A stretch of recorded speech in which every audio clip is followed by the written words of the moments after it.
Good morning. Last Sunday, we looked at how each one of us can be a healing presence on this planet by widening our circle of compassion and helping to bring peace to the world. And our homework, if you remember, what was our homework?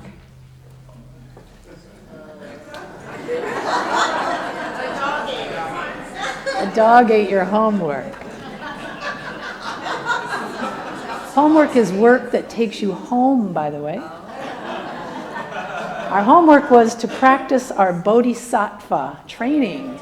Remember that? So how many of you practiced? Oh, one person did.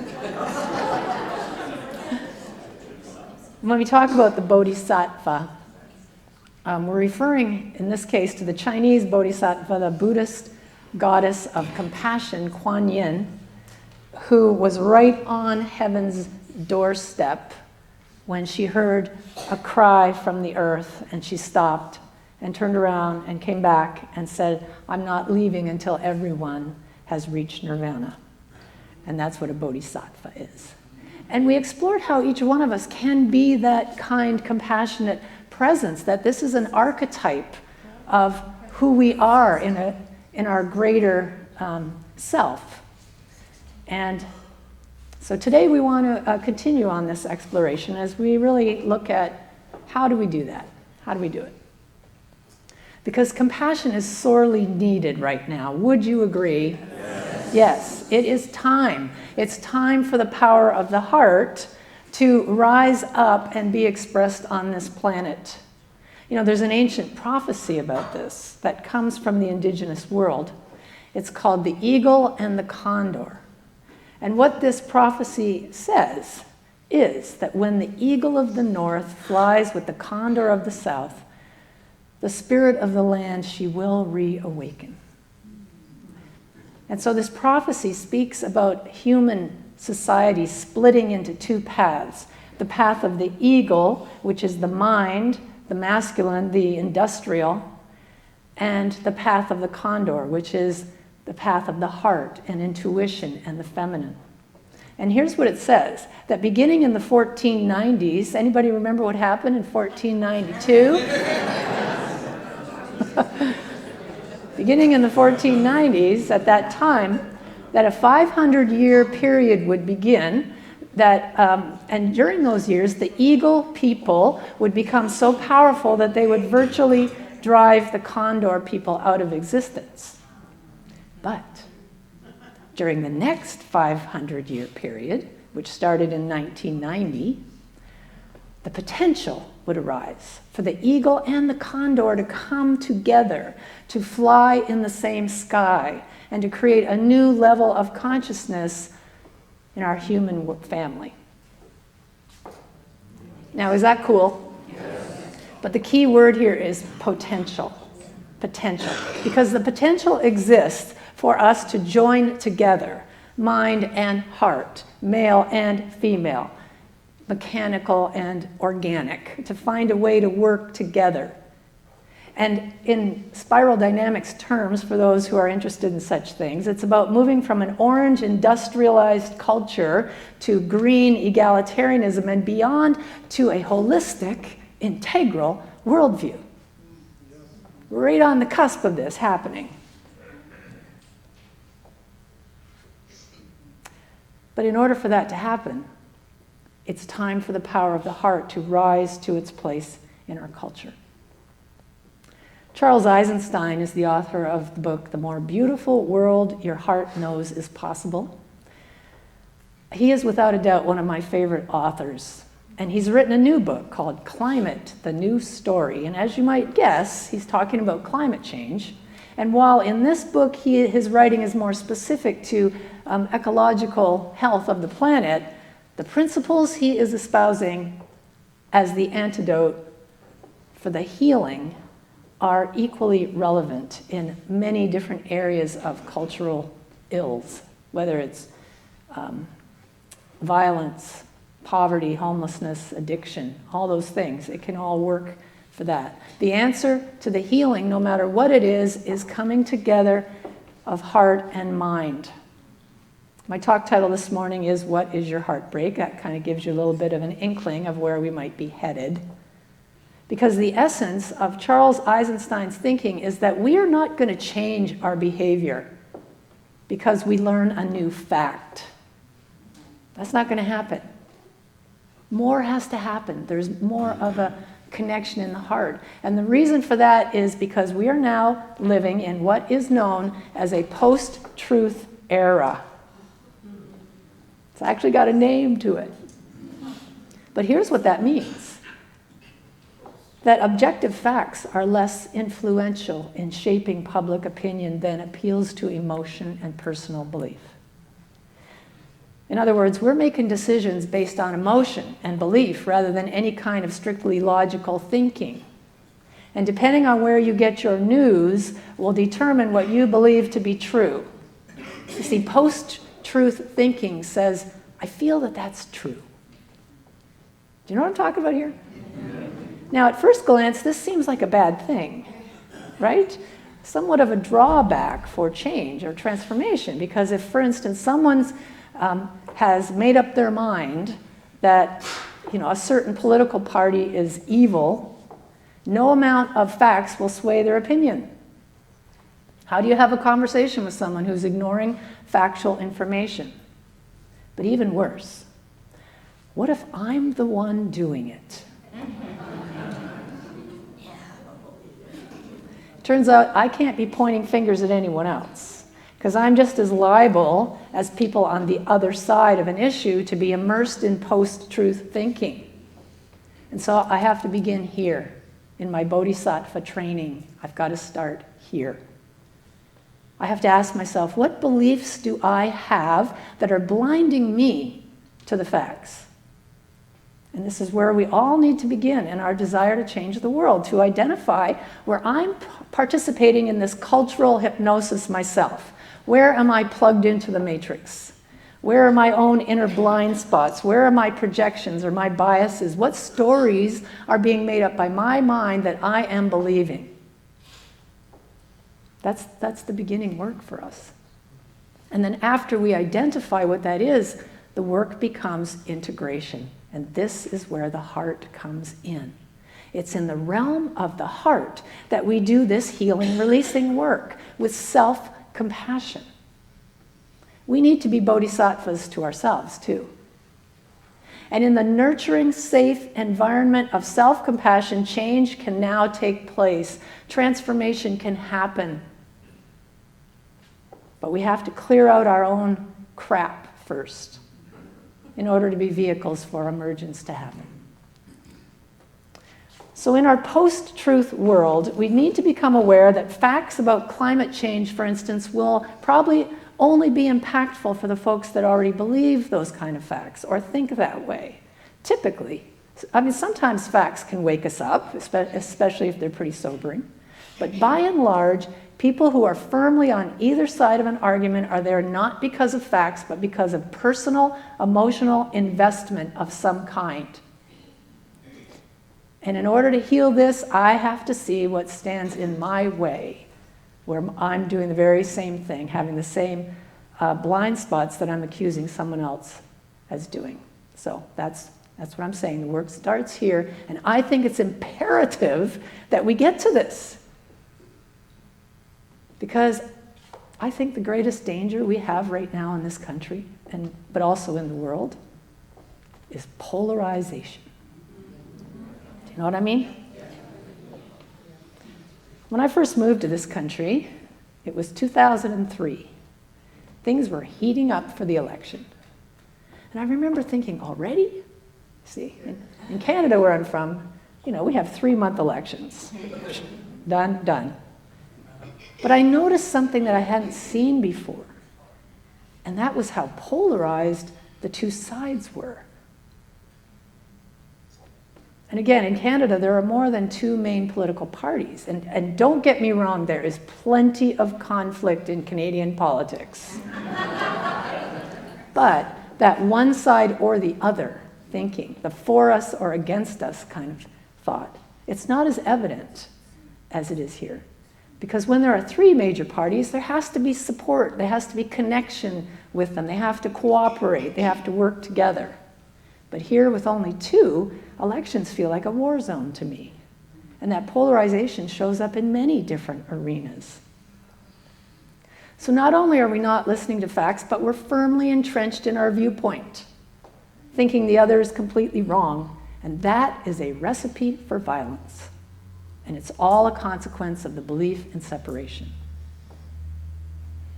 But there's good news. Are you ready for it? I think the post-truth era might just be the ticket for us to finally come together and discover our hearts, our commonalities, what connects us. Stop arguing facts and find what touches our hearts. Find what connects us together. We have to find a new way. And maybe this polarity can be the catalyst for the rising of the heart energy. And even though we may not agree on all sides of the issue, we can find some emotional connection and begin our conversation there. See? And that kind of practice is necessary if we're going to have any healing on this planet. If we're going to bring a sense of connection to this country, regardless of political beliefs, if the eagle and the condor are going to fly together. You know, the only way to teach love is to be love. And it can be done, I'm convinced. But we're the ones to usher it in. Do you know that about yourself? I read the story about two groups of women who were on opposite sides of the abortion debate. And they came together with the idea in mind that they would see how they could work together and find some commonalities. And the first thing they got clear on was that neither one wanted any woman to be in the heartbreaking situation of having to make such a painful decision. They both agreed they wanted the abortion rate to decrease and that prevention was something they could all get behind. And so that became their starting point, and they worked together to help make birth control available in the area to young women who previously did not have access. They also provided education around reproductive issues. And they worked together, and they greatly improved the situation. But the story doesn't end there. In working together, they all became friends with each other. When they were finished with this project, they decided not to part ways because they had a heart connection. They loved each other as friends. Now, do you see the value of this? Yes. Together, they became a healing presence through the heart, even though they were on opposite sides of the debate. So, what healing needs in our world are calling you? Where do you want to bring a healing presence to this planet? What breaks your heart?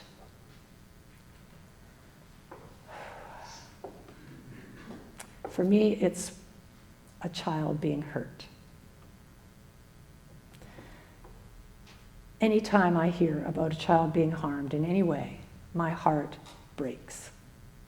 And you know, I saw that very clearly one day when I was reading an extremely dry, theoretical, fact-based book called The Business Plan for Peace by Dr. Scilla Elworthy.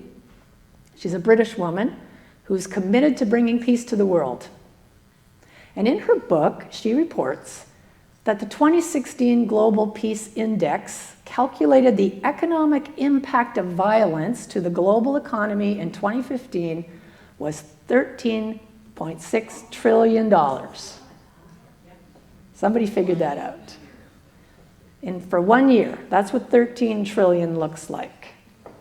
And she's also broken down and estimated the costs of having preventative peace-building systems in place globally. Turns out it's 1.2 billion for 10 years. 13 trillion for 1 year, 1 billion for 10. It's a minor fraction of the cost of war. By the way, it's a brilliant book, but as I said, pretty dry. Statistics, descriptions of team accountabilities, you know, budget amounts. But as I was reading her business plan, she pointed out that had all these measures been in place in Syria early on in the conflict, all the violence, all the suffering could have been averted. And as I read that, what flashed in my mind was a horrific picture of a little guy. How many of you remember this picture? It went viral at the time. Little guy looked about 4 years old. His home had just been bombed. He was sitting there in shock. And as soon as I thought of that little boy, I'm not going to put it up on the screen, it was all over for me. I just completely collapsed in a pool of tears. I'm not talking a little dab at the eyes. I'm talking sobs here. It just took me there. It doesn't help that he looks a little bit like my little Liam. but regardless of that, all I had to do was read one sentence, and it sent me there because that's my heartbreak. A child being harmed. Charles Eisenstein writes that through the stresses and strains of life, we form protective emotional calluses on our hearts as a shield to feel safe.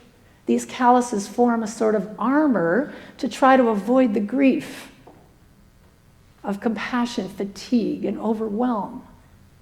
But then something pierces the armor, and all of the grief that's hiding pours out.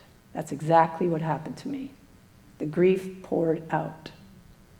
And the truth is that all of us have a tender heart, despite the calluses that might cover it. We need to find what will pierce that callus, what can touch us deeply, and having a child hurt in some way is what moves me to action. It brings out my mama bear. I just want to kick someone's ass.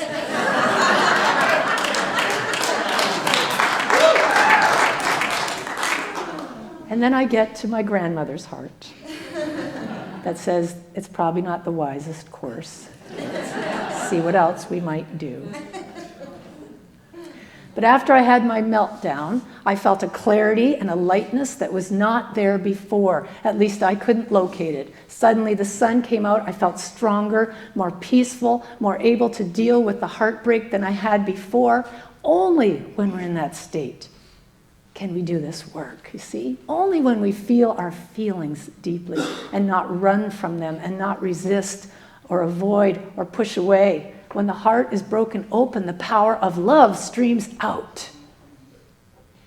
And so I asked my heart, what is one action I could take that might help in some way, that might make a difference in a child's life who's been in such trauma? And I got prompted that I am now in the process of applying to volunteer with World Relief Spokane to mentor refugee, oh, there's our calloused heart right there. To mentor refugee children in Spokane with their homework and learning English. And that feels right to me. That feels right to me. It may not solve the greater problem, but it's one thing I can do to connect, to share my heart, to share my time with a child who has been through trauma. And that's some of the kids. And of course, there are many other areas that pierce the callus for me. The inhumanity of the prison system is one, and that is why the work I do with incarcerated people is so very dear to my heart. Or marine life dying from the plastics in the ocean. I'm now trying to be as plastic-free as possible. These are the things that touch me deeply and can move me into action. So what moves you into action? What pierces any emotional calluses you have protecting your heart? What personally affects you? Charles Eisenstein tells the story of visiting his wife's childhood neighborhood and having her break down when she witnessed the degradation of some wetlands that used to be her playground as a child. She had a heart connection with that beautiful spot, and to see it destroyed was devastating to her. It pierced the callus in her heart. And it is incumbent upon all of us to find where our heart is touched and pay attention to that. When we connect with others in a place that touches both of our hearts, it doesn't matter if we have different political views. When duality is erased, unity rises up. just naturally. And when we find a place of commonality that has emotional significance for us, that's where we join. You know, just after the election, Jimmy Fallon sent his reporter on the street out to find people who had opposite political views. Remember, this is right after the election. This happened. And then each couple had to find their commonality. And they ranged from both agreeing that hot dogs should only have ketchup on them, nothing else,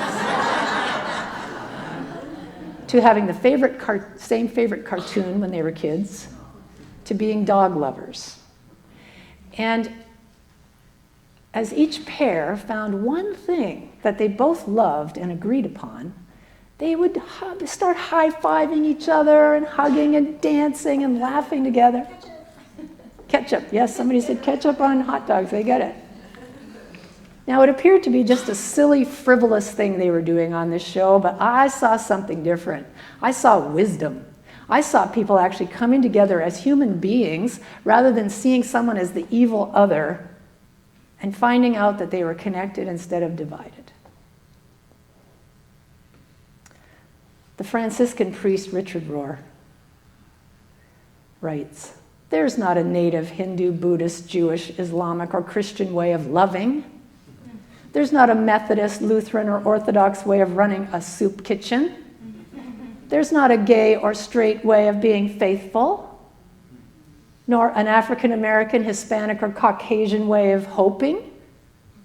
See, the heart speaks a universal language. It's the language of love." Pierre Teilhard de Chardin was a priest, a paleontologist, and a geologist. There's something very cool about that combination. I just love it.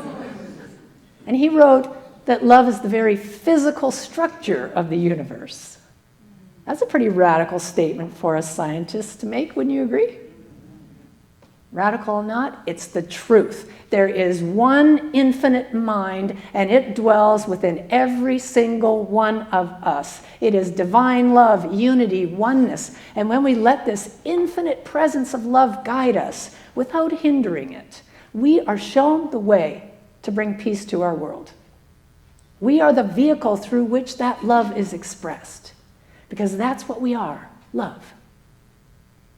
Sometimes it's very hard to see. It can be deeply hidden. But everyone is love expressing, even the people on the other side who don't agree with me politically or have beliefs that I totally disagree with. So how do we bridge the divide? Buckminster Fuller said, I love him, "You never change by fighting what's existing. To change, build a better model that makes the existing one obsolete." Wouldn't it be great if it was obsolete to have war? Well, that's our job.